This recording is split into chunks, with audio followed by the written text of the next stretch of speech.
Hello, everybody. Thank you for joining Karla and I today. I'm very excited to have a scholarship judge that we can interview and ask her some questions. Before we get started, I just want to take a quick moment to remind you that this is being sponsored by the website scholarshipmembershipsite.com. So with that being said, I'd love to introduce you to Karla. And why don't you go ahead and tell everybody what gives you the right to talk about being a scholarship judge? Hi, everyone. Let's see. I am a member of Kiwanis International, which is an organization that does service in the community.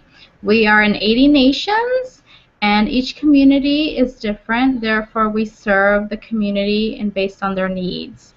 Um, I had the privilege to participate in this year's scholarship program, which allows for students to receive scholarships of $6,000 for the period of 4 years, um, dispersed in 4 years.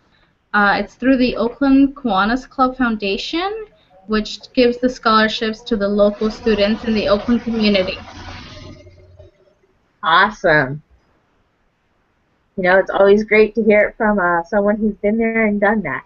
Yes. So why don't you go ahead and explain to the listeners what is a scholarship interview and why is it important?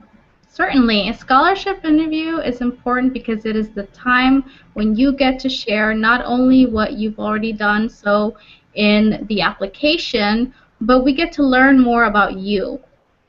This is a time when, as we get applications that come in, we see everything on paper, but this is the time where we say, okay, this person, tell us who you are. You told us on paper, but now we want to know more about you. Awesome. Okay. And so can you tell the listeners and watchers what can they expect when they go to a scholarship interview when they're invited to attend? Certainly, they can expect the judges to ask a lot of the questions that have already been asked in the application, but to elaborate more on those answers. They can expect the judges to kind of be enthusiastic of the service that they've provided and the questions, but also understand better who they are as well as who you as a participant want to be in the future. Okay. And so what can our listeners do to prepare if, or should I say when, they're invited to participate in a scholarship interview? It's important to know know about the organization that you are going to be interviewed by. That being said, like in Kiwanis, if you applied for the Kiwanis Service Scholarship, you want to know who they are and what they're about. Not only knowing what you've done in your service, but also knowing what is being done by the organization that you are applying for. Okay, very good. Mm-hmm. And so what are some of the roadblocks that people face when they're in a scholarship interview? Nervousness. A lot of the participants are nervous. It's important to arrive on time, to be ready, I guess. Okay, very important points. I think sometimes we've all been told we need to arrive on time, and something little like that can make a huge difference upon, you know, the impression that someone gets from you just from showing up late to such an important event. Knowing where it's going to be as well. Like, you need to know the location of where your interview is going to be. It helps if you go ahead of time, like maybe a day or so before, knowing, okay, my interview is going to be in this building at this time. Yes, and if I remember correctly from a previous conversation, you were saying that there was actually an applicant who had challenges with that and didn't know where the interview was being held. Absolutely, and unfortunately that participant was unable to participate in the interview and missed out on the opportunity of receiving the scholarship. Yeah, certainly. So showing up on time is very, very important. Yes. Okay. So what specific strategies would you recommend to unlocking the doors that will lead to wild success in a scholarship interview? Um, kind of forgot what I was thinking of. Let me think. I'm I know sorry, you're guys. so Carla's on the spot with her, Yeah. with all of us. She's learning how to use Google Hangouts and talking about interviews and public speaking skills and how to talk to people. And so Yeah. what I find really interesting is I can be on the phone chit-chatting with her and she has all this information just coming out. And then I Mhm. get on a hangout and all this information gets condensed into these short sentences, so she's being more precise about what she's communicating. But it's funny because she has all these great stories about things that happen and what's going on, and she'll tell me about well, this person did this and I like this, and this person did that and that made it hard, and I can tell the difference between this candidate and this candidate based upon their speaking abilities. And you're talking about the candidates and how well prepared they come in and how some of them know what they're going to talk about, almost as if they've role played some things. And Yes. so, this interview right now is also a good time for Karla to develop her speaking skills and her leadership skills because she's involved in the community and works with a lot of young people. However, because of this day and age with social media and needing to communicate your message with more and more people, if it's a tool that you're not used to using, sometimes it can be a little challenging to be a little nervous. That is true. Okay. So would you say that there was things that successful candidates did that were better than other candidates? Yes. There were a lot of participant candidates that were very self-confident, had a lot of self-confidence. Therefore, they knew what they were talking about. They were ready. They were prepared. They might have practiced ahead of time, and therefore they were able to share what they've done in the past, but also um, let me see. But also knew the topics. They were able to interact with the judges. Like they were not afraid of speaking to an adult.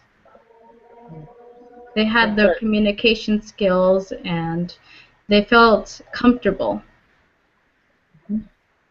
and so you just kind of answered the last question, which was what can people do to prepare for one? But it sounds like it comes down to a lot of self-confidence and the ability to talk to people you don't know, Yes, especially people who are older than you. absolutely. Yes. And that's one of the challenges I come across when I coach is people feel comfortable talking to people who are within their age, who are similar to them and like them. And scholarship judges may not be your age or from your same generation and some of these other challenges.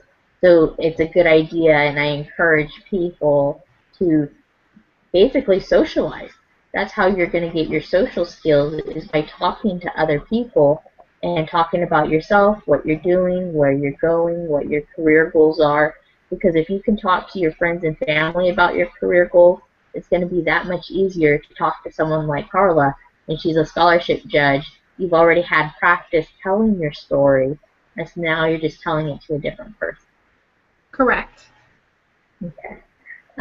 Well, with that being said, is there anything else you would like to add or you feel applicants or their parents should know? Do you have any advice for parents, students, teachers who are encouraging their friends or other family?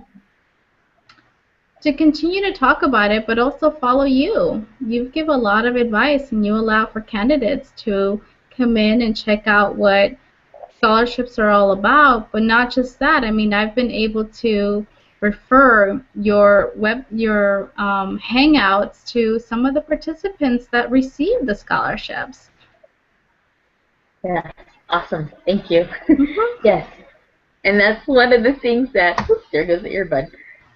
One of the things that I have been working on is lining up more interviews with people who are both scholarship judges as well as people who have received scholarships. And I'm excited to say that Karla is the second scholarship judge that I have interviewed. Mm. and he's referring people to me who have won scholarships so that I can interview them. And so, I'm excited because I think that a lot of times people feel like, well, I'm not sure I can do it, or why would someone I don't know, why would they give me money to go to college? And so the more you hear other people's stories about what they did, the more it's going to motivate you because oh, you know their story. What did they do? What kind of background did they come from? How did they prepare? And you're hearing it from someone who went through the process, who was successful, who might have some insight information that can help you. And that's really what it's all about. We're in an age Mhm. where there's a lot of information and we can help each other out, and that's really what it comes down to, is having really, really good communication skills. So I appreciate the time you've taken with us, Karla, to share some of your knowledge and some of your insights and what's going on. Um, Certainly, you've had some amazing experiences as a scholarship judge. I hope you continue to be a judge in other years. Yes. I know it's pretty exciting. Your organization gave away $60,000 Yes. this year. I believe it was 10 applicants each got $6,000 scholarships each, Yes.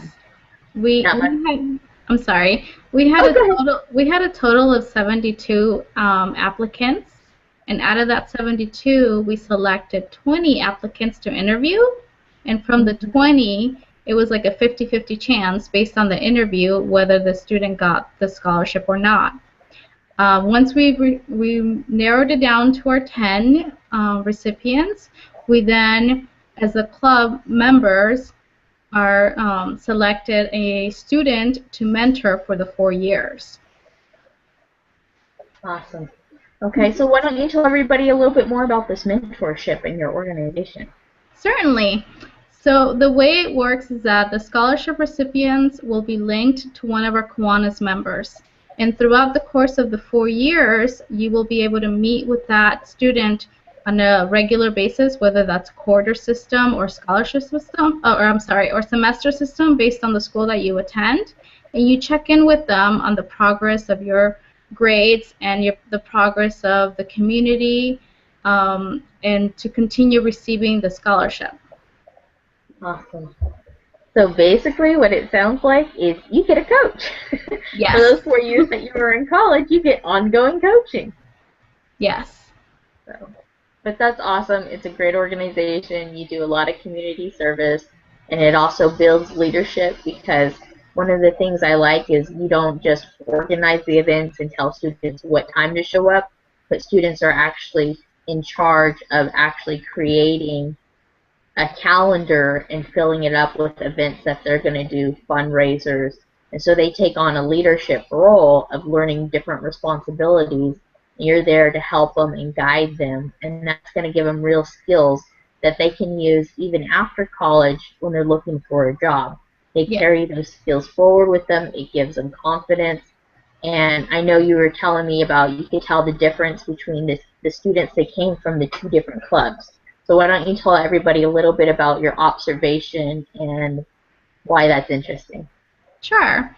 So we had students that came from our Kiwanis service leadership programs, which are Key Club, Kiwanis Educating Youth, and Kiwanis Club. And we also had students that came from another organization, service organization that serves in the community. And what we noticed was that those that came from our service leadership programs had that self-confidence, had they were very outgoing. It was easy for them to speak with us.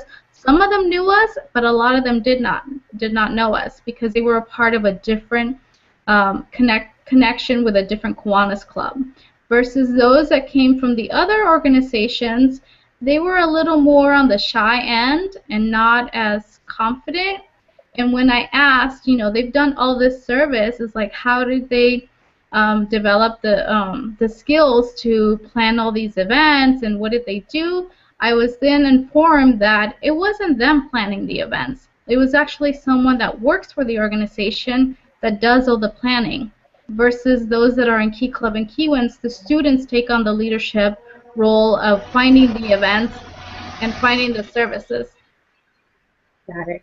Okay. And certainly, what for people who've never heard of it or may have heard of your clubs and are interested in knowing more, why don't you explain a little bit more about what are the different types of community organization events that they do, and if they're interested, how do they find out if there's a branch near them? Okay. Well, you can start by going to keyclub.org for Key Club. Um, uh, yes, and the service that they do is based in the need of the community. So if the community has a lot of homelessness, then they serve in the shelters. They prepare foods at soup kitchens. They participate in a lot of the walks, like walks, the AIDS walk, breast cancer walk, and they do a lot of fundraising. Some of the charities that they're currently fundraising for Project Eliminate, which is a goal of Kiwanis to eliminate neonatal tetanus around the world. So $1.80 saves not only the life of the mother, but also the unborn child. As well as they fundraise also for PTP, which is Pediatric Trauma Program. I didn't know that. Mm-hmm. Yeah. So certainly, they do have a lot of chapters, and they are involved very much locally, and they are very much aware of the global community and different needs. So it's an awesome opportunity to get involved, to get some leadership skills. Also, if you're looking for letters of recommendation, I know I've been to some of these different events, and it's an opportunity to build relationships with people and establish and show up that you or demonstrate you know how to show up on time, you know how to help organize, you know how to give, and when you develop those relationships with people, you know, who knows, at a later future point in time too, they can also turn into really great letters of recommendation, and then they can also refer you to other scholarships that they know about, because there are a lot of organizations that are giving out scholarships, and they are interested in giving it out to people who contribute to the community, because when people give out a scholarship, they're investing. They're making an investment Mm-hmm. in that community, and they would like to see a return. And so when you can demonstrate that through your past actions where you've been volunteering, you know these people, this is what you do, then they're going to use that as a good indicator of past behavior is a good predictor of future behavior. If someone really enjoys giving to their community, they're likely to continue on to give to their community. And what that scholarship money is doing is it's helping you help the community at a higher level. So this way you can be more skilled in solving some of the challenges that the community needs. Every community needs leadership.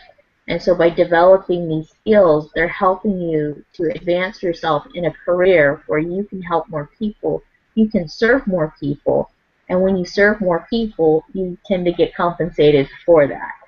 I'm an So, example. oh, go for it. You have a I'm wonderful sorry. story.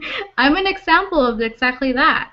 I was a key clubber in high school, and I went ahead and did all the great service. I received scholarships, and now here I am being on the judge part side. Wow. Okay, so why don't I mean this could turn into an interview about you. I mean, why don't you tell everybody how long have you been a member? What got you started? Certainly. Okay, let's see. So I became a member my freshman year in high school, which was 15 years ago. And I took on the leadership of I participated in all of the great events. My sophomore year, I took on more of a leadership role of they have like chairs, like the class chair, which you basically encourage members of your class to participate in the activities, more of a motivational kind of coaching type. My junior and senior year, I took on a higher role by becoming VP junior year and president of senior year. Um, yeah, so that's kind of how I started with the service leadership programs sponsored by Kiwanis. After high school, the university I attended does not have the college chapter of Kiwanis, which is Circle K. Therefore, I joined Kiwanis. So I've been a member of Kiwanis since 2002. Awesome, Mm-hmm. awesome. Yes, and I know you certainly do have an interesting background of not only scholarships, but you have also written grants to help people locally in your community. So you Yes. do work currently for a nonprofit organization, so you understand about what those people are looking for, especially in your job. Mm-hmm. Why don't you tell everybody a little bit about the organization that you currently work for, what you do, your career path, and how in a previous career, how your ability to write has helped serve the community. Sure. So I work for an organization that is called St. Mary Center. It is a multi-service agency that provides assistance to seniors in West Oakland as well as preschool children. So we serve the young and the seniors. We provide services for individuals who are not only homeless but also suffer from mental health. We have case management, awesome social workers that provide. We have a Recovery 55, which is an outpatient recovery program that not only covers alcohol and drugs, but also life recovery, whether people are recovering from a physical illness or just how to deal with life overall.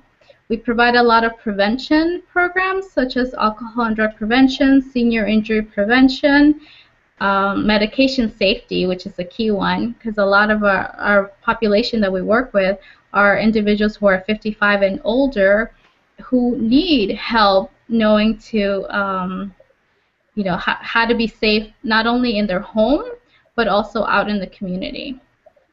Mm-hmm. Yes. And I know that the previous organization you worked for, you did something similar but different.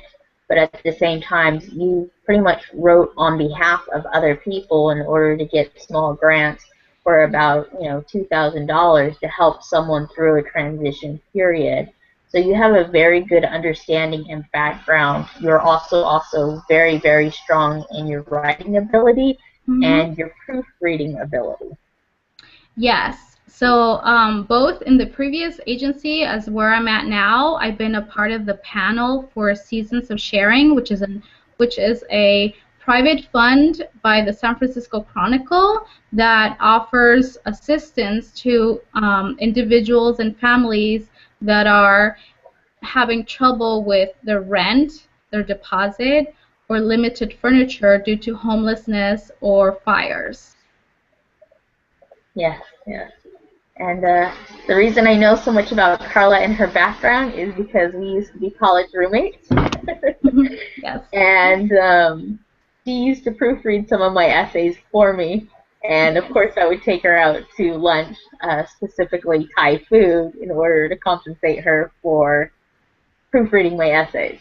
So I also know that she's a wonderful teacher. She doesn't just correct what you need to be done. She will mark the paper and then sit down with you and go through it with you paragraph by paragraph by paragraph and help you understand why the sentence structure is incorrect and then help you understand the correct way to write it. So she's also very good at teaching. She understands English. And if I remember correctly, you have your first degree as an English major? Yes, English and Spanish teacher. Yeah. So you've got an amazing background. You've got a lot of great credentials. You've worked with some amazing organizations. You know a lot of people, especially in the Oakland area. And you've got an incredible story as well. So I certainly do encourage you to follow Karla. She's got some great insight as far as career goes, going from different jobs. She has some great stories about people hearing about her and what she's done Mhm. and wanting to hire her because of that.